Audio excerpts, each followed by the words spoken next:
नमस्कार मित्रहरू, हामी आज लाइभ वाचनमा आएका छौँ र पटक पटक परेशानी बिहोर्दैछौँ। हामीले यो दुई चारवटा कथा वाचन गर्ने क्रममा हामी उपस्थित छौँ। लौकथा पाठ्य श्रव्य दृश्य समूहको 18औं श्रृङ्खला लिएर आएका छौँ, जुन वाचन हुनुपर्थ्यो हिजो 20 गते। त्यसको हिजो वाचन हुन स्थगित भएको कारणले आज हामी नयाँ वाचकहरू यहाँ उपस्थित छौँ। म नन्दलाल आचार्य र म शरद सङ्ग्रौला र हामी दुवैजनाले यो आजको वाचनलाई अगाडि बढाउने छौँ। अहिले पनि पटक पटक नेटको समस्या, लाइनको समस्याको कारणले बेहोरिरहेका छौँ, दुःख झमेला। यसका बावजुद पनि हामी वाचन गर्न गइरहेका छौँ र म पहिलो कथा देवता शीर्षकको लौकथा वाचनका लागि हाम्रो सहकर्मी मित्र शरद सङ्ग्रौलाजीलाई अनुरोध गर्दछु। हजुर, धन्यवाद नन्दलाल आचार्यज्यूलाई। म कथा वाचन गर्न गइरहेको छु। कथाको शीर्षक छ देवता, लौकथा हो। यस कथाका कथाकार हुनुहुन्छ एकदेव अधिकारी। लावा लस्करका साथ पहाडी बाटो माथिल्तिर उक्लिँदै थिए यात्रीहरू। ठाडो भिर, साँघुरो बाटो, माथिबाट फर्किनेहरूसँग बस्दै हिँड्नु परेकोले यात्रा दुष्कर र कष्टदायी थियो। आफ्नो लावा लस्कर केही पछि भएकोले ऊ ढुक्करका साथ अगाडि बढ्दै थियो।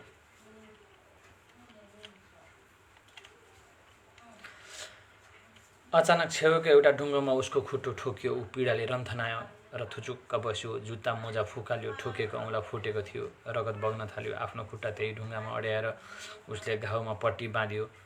फेरि सकि नसकी जुत्ता लगाएर ऊ खुच्याउँदै अगाडि बढ्यो। उसले खुट्टा अड्याएको ठाउँमा रगतको टाटो लागेको थियो।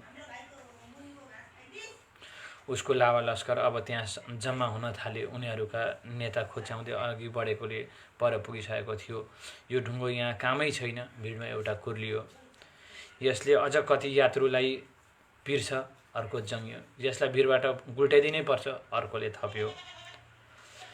हो, यहाँबाट गुल्टाइदिनु पर्छ, सबैले होमा हो मिलाए। केही बेरमै त्यो ढुङ्गो त्यहाँबाट गुल्ट्याइयो। गुल्टाउँदै गएको त्यो ढुङ्गा तलपट्टिको एउटा बाटोमा गएर टक्क अडियो। माथिबाट फर्कँदै गरेका समूहले त्यो ढुङ्गो रोकिएको ठाउँभन्दा केही तल विश्राम गरिरहेका थिए। आवाज सुनेर उनीहरूले माथि उक्लेर हेरे। केही बेर अघि खुल्ला भएको बाटो अहिले त्यो ढुङ्गोले पुरै रोकेको थियो। उनीहरूलाई अचानक अचम्म लाग्यो।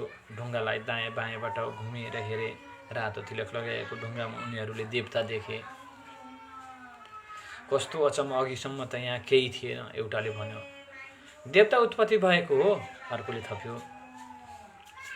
केही बेरमै तलबाट आउने मानिसहरूले पनि त्यो ढुङ्गालाई देखि उनीहरूलाई पनि साक्षात् देवताको दर्शन पाए झैँ लाग्यो। जय जयकार मनाइयो। पूजाआजा सुरु भयो। रगतको टाटो लागेको ठाउँ अबिर र चन्दनले छोपियो। तलबाट आउने भिड बढिरहेको थियो। बाटो रोकिएकोले उनीहरूलाई देवताको उचित ठाउँमा व्यवस्थापन गर्न पर्दथ्यो। सबैले त्यो ढुङ्गालाई त्यहाँबाट उठाएर माथितिर लिएर गए। देवताको स्थानको लागि उचित ठाउँ खोज्दा खोज्दै त्यही ठाउँमा भेटियो जहाँबाट त्यो गुल्टाइएको थियो। माथि जाँदा खुट्टो ठोकिएका नेता साँझमा फर्केर जब त्यही ठाउँमा पुगे, त्यहाँको माहौल अलग्गै बनिसकेको थियो। ढुङ्गामा फुल र अबिर चढिसकेको थियो। ऊ अचम्मित भयो। अघि उसलाई ठेस लागेको ढुङ्गो अहिले देवता बनिसकेको थियो। धन्यवाद। हाम्रो यस नेपालीहरूको संस्कृति, परम्परा र हाम्रो चालचलन अचम्मको छ। हुन त ढुङ्गामा देवता मिल्दै नमिल्ने होइन, तर ढुङ्गामा पनि देवता भेटिन्छ। सबैभन्दा ठुलो कुरा आस्था हो। ढुङ्गामा देवता पाउनु नपाउनु भन्दा पनि हामीले एउटा काठको टुक्रालाई नै त्यसलाई राखेर सरसफाइ गरेर पवित्र मानेर पवित्र स्थानमा राखेर पुज्यौँ भने त्यही काठकै टुक्रा पनि ढुङ्गा बनिन्छ। त्यसमाथि ढुङ्गा भनेको शिला हो। शिलालाई मान्ने त हाम्रो परापूर्वकालदेखिको चलन नै हो। त्यसैले एउटा रगतको टाटोलाई पनि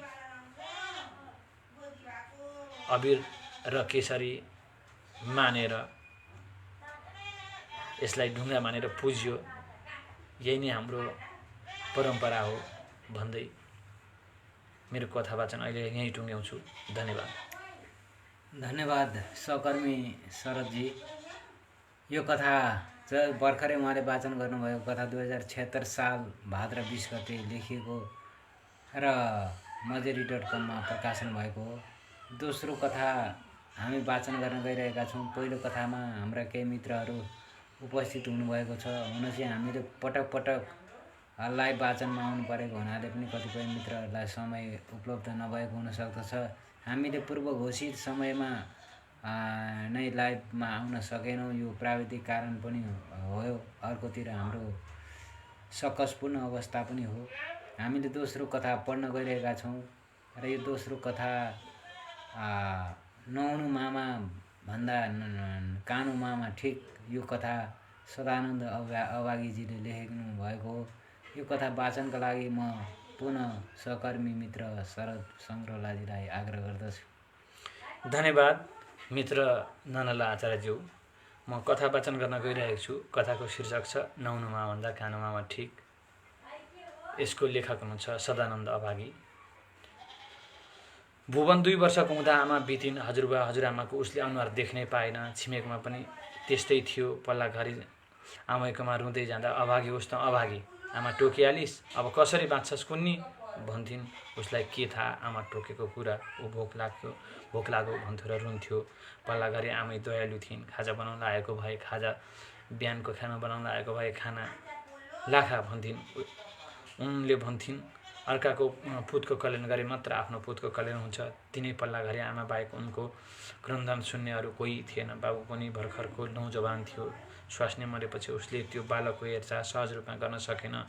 ऊ छोराको हेरचाहभन्दा अर्को विवाहको खोजीमा थियो।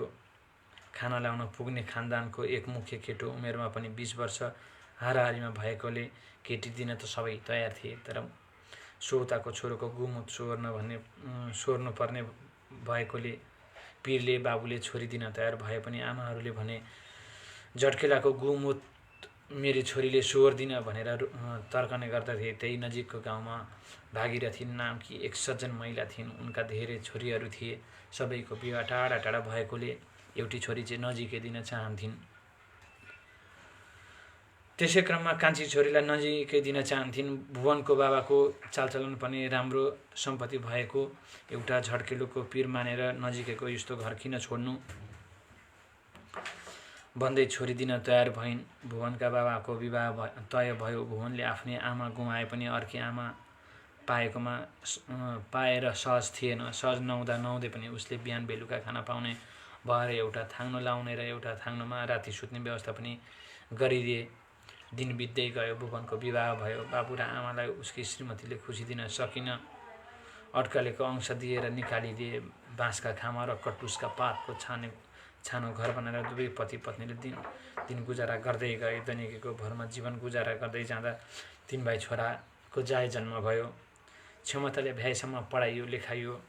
तिनको विवाह ध्यान पनि गरियो। अब त उसले जीवनमा खुसीका दिनहरू कुर्न मात्र लागेको के थियो। दैवको लीला भनौँ या भाइ नै अलगिए। यी 3 भाइ नै अलगिए, बस्न थाले, विदेशमा गएर कमाउन थाले। पुनः मुसीको भाव भन्ने उखान भुवनमा लागू भयो। वृद्धपाले समायो। ब्लड प्रेसरको रोगी बनायो। ब्लड प्रेसरको दबाई खाने पैसा भएन। पक्षाघात भएर लड्यो। वर्ष दिनभरि थले गुमुत मै अचेतमै उसको स्वर्गवास भयो। आज भुवनका छोराहरूले ठुलो यज्ञ लगाइरहेका छन्। पुरी पकाउनेले पुरी पकाइरहेका छन्। जेरी पकाउनेले जेरी पकाइरहेका छन्। तरकारी बनाउने तरकारी बनाइरहेका छन्। धेरै ब्राह्मणहरूले भागवत बाँचिरहेका छन्। वेद पाठ गरिरहेका छन्। सय दानदेखि सबै किसिमका दानहरू तयार गरिएको छ। आज निकै चहल पहल छ। राजनीतिक दलका पदाधिकारीहरू, भरभल आदमीहरू, सर्वसाधारणको बीचमा भुवनको जीवनगाथाको चर्चा हुन्छ। मेयरले भन्दै थिए भगवानमा पनि विवेक छैन। यसको लालचमा एक दिन पनि सुख भोग लेखेको रहेनछ। जीवनभरि अभावमा मरेतुल्य भएर बाँच्यो। स्कुलको मुख देख्यो न अस्पताल दबाई दोकानको। यथार्थमा भन्नुपर्दा जिउँदै नर्क भोगिसकेको थियो उसले। न सरकारले हेऱ्यो न कुनै संस्थाले हेऱ्यो न छोराले नै हेरे। आज भने आज भने छोराहरूले स्वर्गको बाटो खोलिदिए। आजको यो यज्ञ दान गरेकोमा धेरैले आडम्बरी ठान्दै कसैले भन्दै थिए जिउँदो ज्यानले माड पाएन, मरेकालाई खिर। कसैलाई भन्दै थिए नुहाउनुमा भन्दा कानुमामा जाति, नुहाउनुमा भन्दा कानुमामा ठिक भन्दै थिए। यति भन्दै मेरो कथा वाचन यहीँ टुङ्ग्याउँछु। धन्यवाद। धन्यवाद सहकर्मी मित्र। उहाँले भर्खरै एउटा वाचन अर्को वाचन गरेर सक्नुभयो। अब हामी अर्को वाचन गर्न गइरहेका छौँ लघुकथा। लघुकथाको शीर्षक छ भोटकेमा। यो कथा बिजु सुवेदीले लेख्नुभएको हो। हाम्रा अनलाइनमा मित्रहरू केही मित्रहरू आइसक्नु भएको छ। हामीले अहिले उहाँहरूको नाम भन्न सकिरहेका छैनौँ, देखिरहेको छैन अहिले।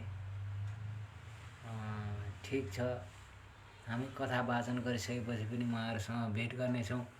अहिले यो कथा वाचन चाहिँ छिटो सक्नुको कारण के हो भने कतिखेर दुर्घटना आइसक्छ, कतिखेर अवरोध आउँदछ भन्ने बारेमा हामी चिन्तित छौँ। त्यस कारणले हडबडमा यो कथा अगाडि बढाइरहेका छौँ।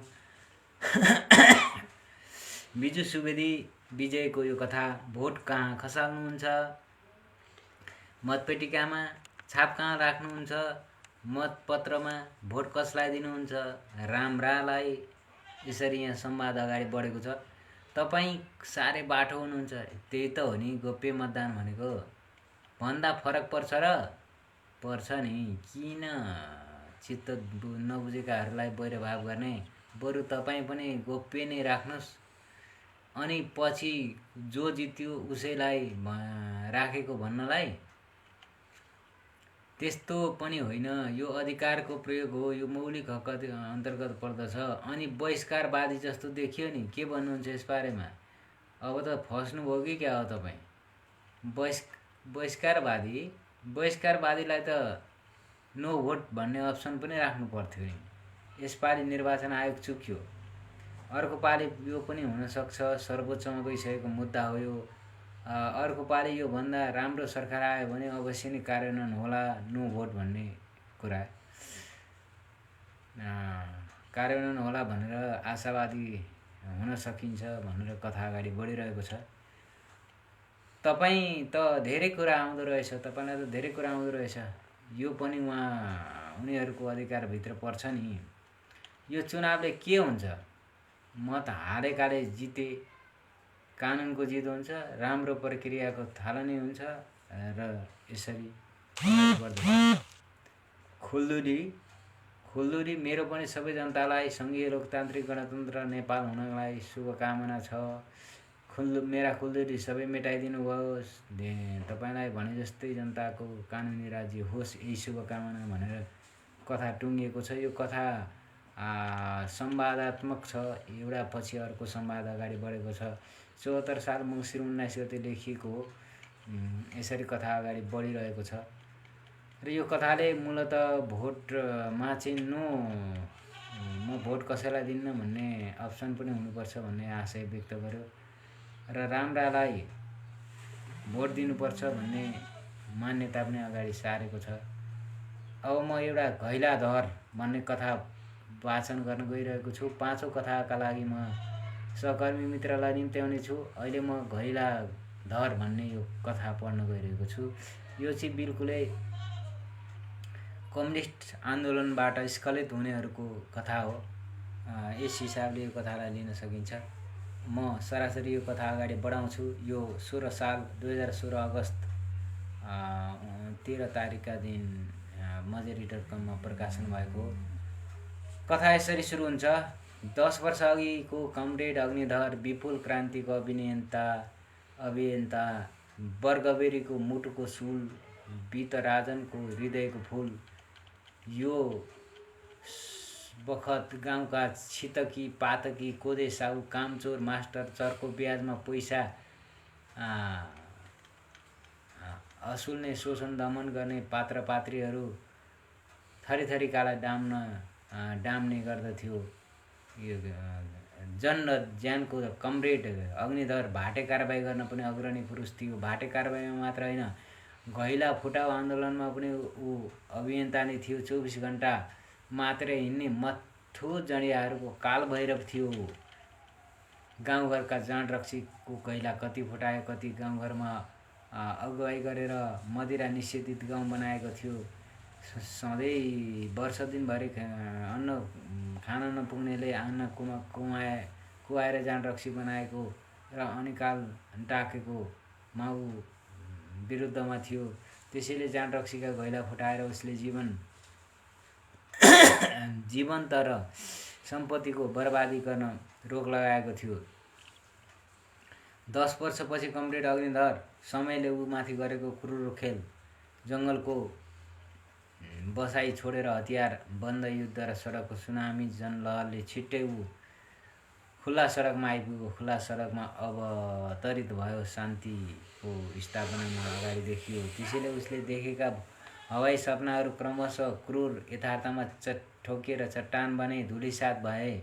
क्रमशः ऊ मलिन, क्लान्त अनि ओजविहीन बन्न पुग्यो। ऊ भित्र निराशाको, विसङ्गतिको, अन्योलताको आगो बल्न थाल्यो। तनाव र दुश्चिन्तालाई भुल्न घैलाको शरण लिन थाल्यो। अहिले उसलाई दिनको 24 घण्टा घैला रस चाहिन्छ। हजारौँ घैला फुटाउने क्रान्तिवीर अग्निधरको हिजोको नाम अहिलेका मानिसले बिर्सँदै गएका छन्। उसको नाम फेरिएर कमरेड घैलाधर भएको छ। उसको नाम फेरिएर अहिले कमरेड घैलाधर भएको छ। यसरी कथा समाप्त भएको छ। यो कथाले बिल्कुलै पहिले र अहिलेको मान्यताबाट स्खलित भएका व्यक्तिहरूको जीवन्त चरितार्थ गरेको छ। अबको कथा म समय बेर नगरिकन वाचनका लागि सहकर्मी सरोजीलाई निम्त्याउँदैछु। धन्यवाद। हजुर, धन्यवाद मित्र नन्दलाल आचार्यज्यूलाई। यस कथाको कथाकार स्वयं आफै नन्दलाल आचार्यज्यू हुनुहुन्छ। उहाँले कथाको शीर्षक राख्नुभएको छ प्रेम। मान्छे जस्तो हुनुहुन्छ उहाँले कथाको शीर्षकको नाम पनि त्यही नै राख्नुभएको छ। यसमा मलाई धेरै खुसी लागेको छ। म यहाँ विभिन्न प्राविधिक गडबडीहरू आइरहन्छन् बेला बेलामा। हामीले कुनै पनि चिज गर्दा गर्दै, बोल्दा बोल्दै, हुँदा हुँदै त्यो काम चाहिँ बिचमै अड्क्यो भने तपाईँ हामी सबैलाई नराम्रो लाग्छ। यहाँ हाम्रो नेपालको कानुन दैवले पनि नजानुन् भन्ने एउटा भनाइ नै छ। त्यसैले यहाँ कति बेला के हुन्छ भन्ने कुरो थाहा छैन। प्राविधिक गडबडी हुनसक्छ र तपाईँ हाम्रो कनेक्सन टुट्न सक्छ। त्यसैले गन्थन पछि पनि गर्न सकिन्छ। तर म हजुरहरू सामु कथा वाचन गर्न गइरहेको छु। कथाको शीर्षक छ प्रेम। प्रेम मालातिर राजेशको प्रेम कथा हो र म कथा वाचन गर्न गइरहेको छु। मालातिर राजेश छुटिएको पनि हप्ता दिन नआएको हुन्छ। दुवै पूर्व पश्चिम दुई किनारामा रहेर एक अर्कालाई सम्झिरहन्छन्। 8औं दिन मालती विराटनगरका कुनै साइबरमा छिर्छिन् र हत्तापत्त कम्प्युटरको किबोर्डमा औँला खेलाउन थाल्छिन्। प्रिय राजेश, तिमीले लगाइदिएको कल्याणपुरे माटाको सिन्दुरले म सौभाग्यवती भएँ। यस भावनात्मक बन्धनले मलाई अर्को सौभाग्य दिलायो। मैले आफूलाई उमेरमा जेठो छोरो पाएँ। अहिले तिम्रो प्रिय साथी प्रकाश मेरो छोरो बनेको छ। हर तरहले मेरो हेरचाह गरिरहेको छ। म त त्यसकै ऋणीले थिचिने भइएँ भन्दै अतालिँदैछु। राजेश, म त भन्छु कसैसँग जुझ्न नजाऊ। जुधेर प्रेम सफल हुँदैन। झुकेर प्रेमको बिरुवा टुसाउँछ र झ्याम्मिन्छ। प्रेम आगो होइन, पानी हो, सृजनाको बीज हो, किसानको प्रतीक होइन। प्रेम अङ्कुराउन खोज्छ, चम्रन चाहँदैन। प्रेम दुःखको छाहारीमा बसी सुखको साम्राज्य स्थापना गर्ने हतियार हो। हुन त प्रेममा थोरै स्वार्थ हुन्छ, तर पनि यसले अवसरको पनि खोजी गर्छ। प्रेम प्राप्ति मात्रै होइन, प्रेम समाप्ति पनि हो। हर सहित थोरै पाउनु र धेरै गुमाउनुको अर्को नाम नै प्रेम हो। तसर्थ राजेश, हाम्रो प्रेमको विजयको लागि मसाल बोक्ने काम बन्द गर। तिमीले त्यहाँ एक्लै छौ, म यहाँ एक्लै छु। हामीलाई जोड्ने प्रकाश छँदैछ। उसलाई काम गर्न देऊ भनेको मान्छु भने तिमी झट्टै म कहाँ आइदेऊ। उता राजेश भने प्रेम प्राप्तिका लागि विद्रोह बन्ने ध्याउनमा हुन्छ। इमेल पत्र पढेपछि भने भाव विभोर बन्छ। प्रकाशको निस्वार्थ प्रेम र सहयोगका लागि शिर झुकाउँछ। मनको आगो शान्ति बनाउँछ र मुखबाट आवाज निकाल्छ प्रिय। मालती म संसारबाट झुक्दै र लुक्दै तिमी कहाँ अवश्य आउनेछु भन्दै उनीहरूको प्रेम कथा सकिन्छ। दुईजनाको अथाह प्रेम दर्शाउन खोजिएको छ यस कथामा। समाजले नस्वीकारे पनि एकअर्काको प्रेम छुटिँदैन। प्रेम भनेको एकदम प्रगट हुन्छ, आघात हुन्छ। प्रेम हुन त यसमा कथामा खुलाइएको पनि छ, प्रेम स्वार्थ हुन्छ प्रेममा भनेर। तर प्रेम भनेको बिना स्वार्थको हुन्छ। प्रेममा कहिले पनि स्वार्थ लुकेको हुँदैन। एकदम निष्पक्ष क्लियर पानी जत्तिकै कञ्चन हुन्छ प्रेम भनेको। त्यो मात्रै सच्चा प्रेम हो। यति भन्दै मेरो दुई शब्द यहीँ टुङ्ग्याउँछु र मेरो मित्रवर नन्दलाल आचार्यज्यूलाई मलाई यति मिठो कथा वाचन गर्न दिनुभएकोमा उहाँलाई मुरी मुरी धन्यवाद दिँदै मेरो कथा वाचन यहीँ समाप्त गर्दछु। धन्यवाद, नमस्कार। धन्यवाद मित्र। अब हामीले कथा 5 वटा वाचन गरिसकेका छौँ। पहिलो कथा एकदेवजीको, दोस्रो कथा सदानन्द बाविकीको, तेस्रो कथा हामीले विजय बिजुजीको र चौथो कथा पुण्य कार्कीजीको वाचन गरेका थियौँ भने पाँचौँ कथा नन्दलाल आचार्यजीको। यसरी हामीले वाचन गरिसकेका छौँ। यसमा अहिलेको यो पटक पटकको लाइभ प्रसारणमा चाहिँ जोडिनु भएको छ लक्ष्मी स्क्वायर, लक्ष्मीकान्त चौधरीजीले हेरिरहनु भएको र उहाँले हाम्रो लाइभ प्रसारण अवलोकन गर्नुभएको छ। उहाँलाई धेरै धेरै स्वागत छ। यसअघि पनि नानी मैया कटवाल यानि पुनम पोखरेलजी आउनुभएको थियो, मनोहर पोखरेलजी आउनुभएको थियो, त्यस्तै हाम्रो मेनराज राई आउनुभएको थियो, अर्को हाम्रो अनुग्रहजी आउनुभएको थियो। त्यसरी नै मित्रहरू जोडिँदै हुनुहुन्थ्यो, बालकृष्णजी पनि जोडिरहनु भएको थियो। अब सबै मित्रहरू आइरहेको यो स्थितिमा हामी बिचैमा टुटेका थियौँ। अहिले मैले उहाँको नाम स्मरण गरेँ। अब हामी जति गन्थन मन्थन गरे पनि अहिले चाहिँ लाइन गएको छैन। अहिले हामी अवरोधका शिकार छैनौँ। म यो प्रेम सम्बन्धमा अलिकति थोरै कुराहरू यहाँलाई अवगत गराउन खोजिरहेको छु। प्रेम यो कथा लघु कथाको रूपमा यहाँ राखिएको छ। यो एउटा सानो अंश, एउटा सानो पंक्तिलाई मैले आधार बनाएर लेखेको हुँ। यो गरुडा उपन्यासको एउटा सानो टुक्रो हो। यो टुक्रो नै लघु कथाको रूपमा विकास गर्न खोजेको थिएँ। त्यही उपन्यासमा पनि प्रयोग गरेको थिएँ र मैले त्यहीँबाट चाहिँ मजेरिडर.com पठाएको थिएँ। तिनीहरूले यसलाई लघु कथाको रूपमा राखेछन् र त्यहीँबाट मैले यो भेटाएर राखेको हुँ। अर्को हाम्रो घैलाधर भन्ने शीर्षकको पुण्य कार्कीजीको यो कथाको बारेमा थोरै म बताउँछु। पुण्य कार्कीजी कम्युनिस्ट आन्दोलनलाई सुरुदेखि नै नेपालको कम्युनिस्ट आन्दोलनको अध्ययन गर्ने अवलोकनकर्ता हुनुहुन्छ। उहाँसँग राम्रो जानकारी छ र नेपालमा कम्युनिस्टहरूले कसरी क्रान्ति गरिरहेका छन् त्यसबारेमा राम्ररी उहाँले बुझाउन सक्नु भएको छ र यहाँ अहिले यो कथामा पनि उहाँको त्यही ध्यान गएको छ। उहाँ मानिसले आफ्नो सिद्धान्त, विचार र व्यवहारबाट, भावनाबाट भाग्नु हुँदैन, तल झर्नु हुँदैन।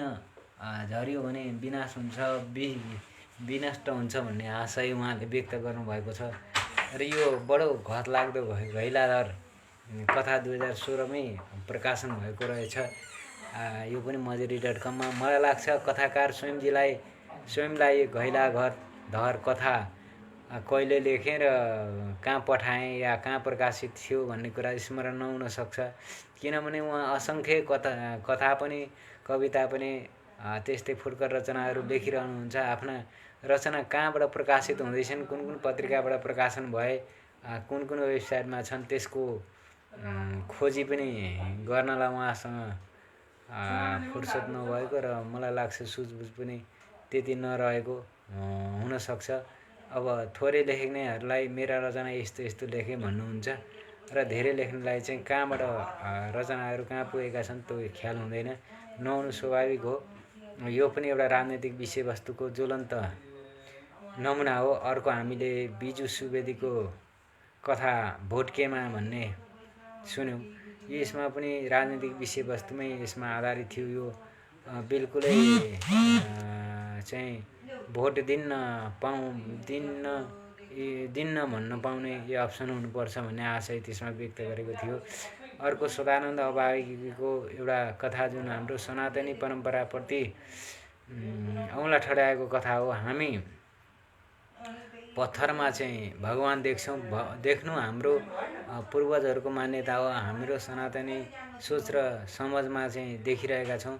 यहाँ साँच्चै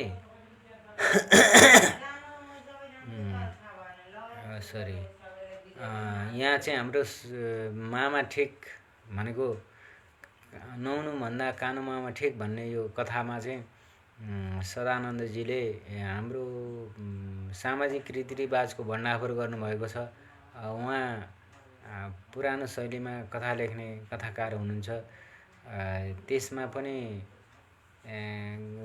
परिवारको एउटा ज्वलन्त नमुना कोही मर्यो भने त्यसलाई यसले टोक्यो र त्यसले गर्दा यस्तो दुर्घटना भयो भनेर प्रश्नहरू राख्ने तेर्स्याउने गरेको प्रति उहाँले असन्तोष व्यक्त गर्नुभएको छ। त्यस्तै हाम्रो 1 नम्बरमा वाचन भएको एक देव अधिकारीको देवता कथा, यसलाई चाहिँ हामीले नमुना कथाको रूपमा आजको श्रृङ्खलामा लिन सक्छौँ। यो कथाले चाहिँ हाम्रो भ्रमपूर्ण नजरलाई दोषी देख्नु भएको छ, भण्डाफोर गर्नुभएको छ, मान्छेको मानसिक चेतना र समझलाई झापड बर्साउनु भएको छ। चनाखो भएर समयको माग र आवाजलाई सुन्ने गर्नुपर्छ भन्ने आशय व्यक्त भएको छ। र मलाई यसरी यी 5 कथा वाचनमा सहयोग पुर्याउनु हुने शरद सङ्ग्रौलाजीलाई हार्दिक धन्यवाद दिँदै म पनि यो प्रतिकूल परिस्थितिका बावजुद यो लघुकथा वाचनमा आएँ र वाचन यो अनलाइन अफलाइन मा चाहिँ सुनेर साथ दिनुहुने सम्पूर्ण तमाम साहित्यप्रेमी मित्रहरूलाई हार्दिक धन्यवाद भन्दै म यो लाइभ वाचनबाट यहाँहरूसँग छुटिन्छु। यसभन्दा अगाडि पछाडि हामीले वाचन गरिरहेका साप्ताहिक रूपमा वाचन गरिरहनुहुने मित्रहरूलाई पनि अग्रिम रूपमा धन्यवाद र शुभकामना दिँदै एउटा जानकारी दिन चाहन्छु। हाम्रो लगभग यो महिनाको अन्तिमतिर लगभग हामीले 30 वटा एपिसोड सकेपछि हाम्रो एउटा बृहत छलफलको कार्यक्रम रहनेछ। त्यो छलफलको समय निर्धारण मित्रहरूसँग छलफल गरेर राखिनेछ। त्यसमा सक्रिय सहभागिता जनाएर बाँकी दिनहरूमा कसरी हामी यसलाई व्यवस्थित वाचन गर्न सक्छौँ त्यसमा चाहिँ हामीले आफ्नो तर्फबाट योगदान दिन सकौँ भन्ने शुभेच्छा र शुभकामना दिँदै अनि अब हाम्रो एक दिन 2 दिनमा आइरहेको छठ पर्वको रमाइलो झिलिमिलीपनलाई पुनः स्मरण गर्दै र छठको शुभकामना यहाँहरू सबैलाई दिँदै म वाचक नन्दलाल आचार्य आजको यो लाइभ प्रसारणबाट यहीँ विश्राम गर्दै बिदा हुन्छु। धन्यवाद, नमस्कार।